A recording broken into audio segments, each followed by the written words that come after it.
Togashi uses the subversion of expectations in volume 25 to expand on the growth of many of his characters, and also to make me freak out. Oh my god, man. No way. Why? Why is this the case? Why are they teaming up? So welcome to my review of volume 25 of Hunter x Hunter. I'm Post Time Skip Sam, and if you want to see my reactions to volume 25, go ahead, it's available on YouTube. I also stream it all on Twitch, but for this video, I kind of want to share a few examples of what Togashi did to subvert these expectations. And we'll start off with Gon and Shoot. In this example, Togashi builds Shoot into an incredibly captivating character. During the assault on the palace, Gon shifts his attention towards fighting Yopi, breaking from the initial plan. However, it's quickly understood by the rest of the team that because of the Dragon Dive attack, no one knew if Knuckle and Meliaron were alive or dead. And we get this incredible expression on Shoot's face that's like, why are you taking this from me? It's showing how hurt Shoot is from Gon stealing the spotlight. And it's even further expressed by Moral apologizing to Shoot, saying, hey man, Gon's taking this one, you need to go fight Neff. But that's where Togashi gets us. That's where we get our expectations subverted. Because in reality, we get these incredible set of panels of Shoot admiring Gon, him crying in tears, telling how much Gon has affected his own person.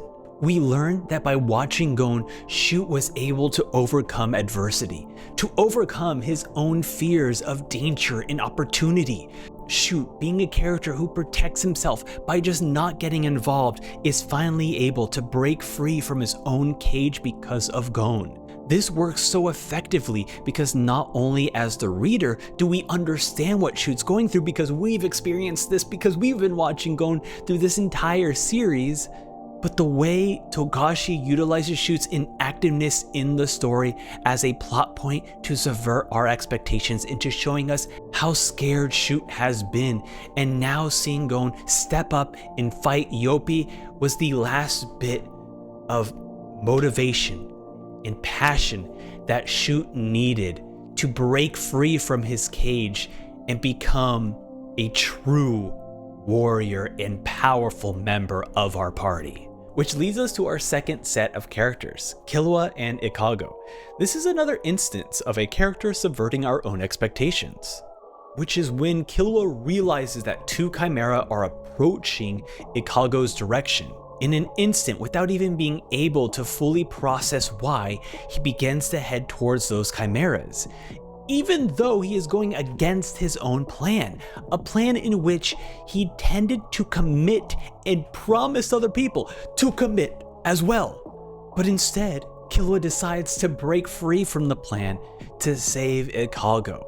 I think this perfectly highlights how much Killua loves his friends and how much he is becoming more like Gon, who acts without a plan and is always there to protect his friends.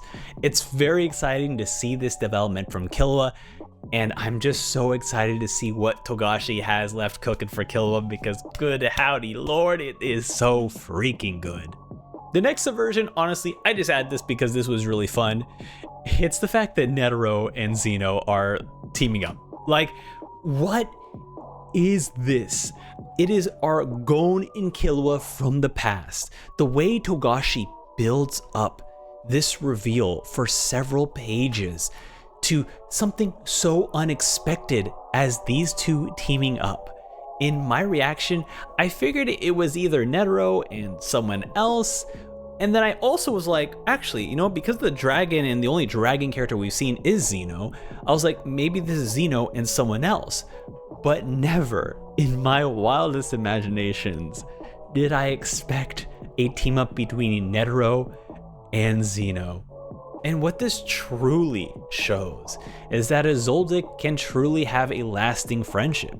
And I hope that through his grandfather, the person who has been the kindest to Killua, he is able to understand that I can make friends. I'm not just the machine here to assassinate. And this team up has so many implications to the lore of the world, to stories left untold about these two, and a potential reflection on Gon and Killua's friendship.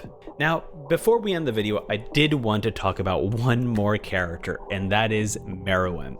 Throughout the last several volumes, did we slowly see the Chimeras exhibiting personalities and independent thinking. We even start to see Meruem begin to listen to someone for the first time. And in this volume, we truly are seeing something absolutely incredible. After the Dragon Dive attack, Neff approaches the West Tower and sees his king looking over at Komugi.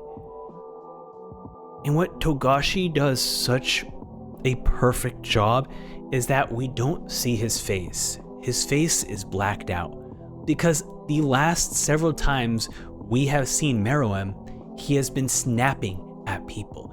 He has been struggling and stressing over his identity. We get moments where he is just feasting into his bestial desires of wanting to kill. And when I originally read these series of chapters, I was thinking to myself like, oh my god, he's a beast. There's no helping him. He killed her. Look, that was me. Because, as I mentioned, we are seeing Meruem crack, breaking, being frustrated that he has no idea who he is. And Togashi takes that idea, takes that thing, and just twists it, turns it.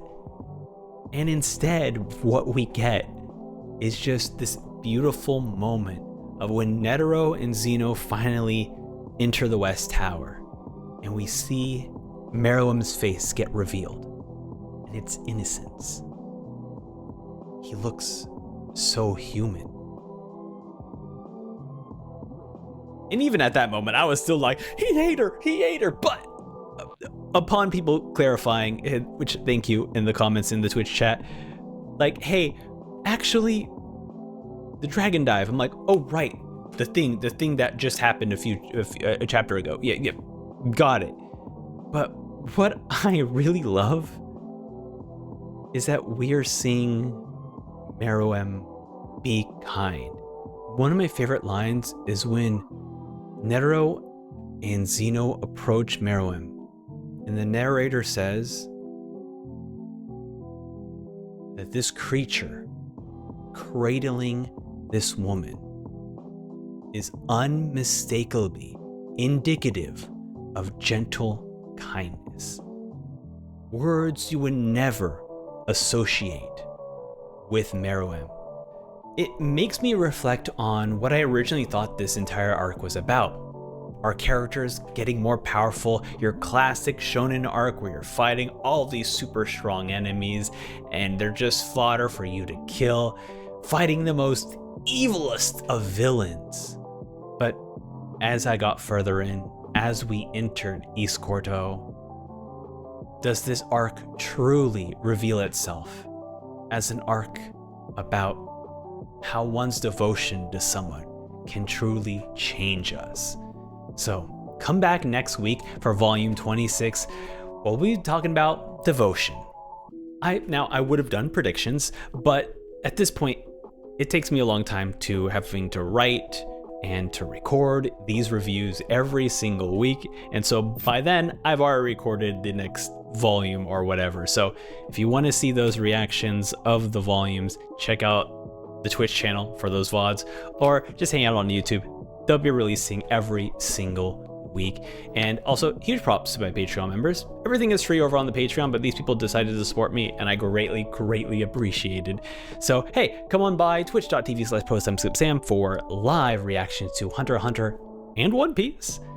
And I will see you all next week for some more Hunter x Hunter.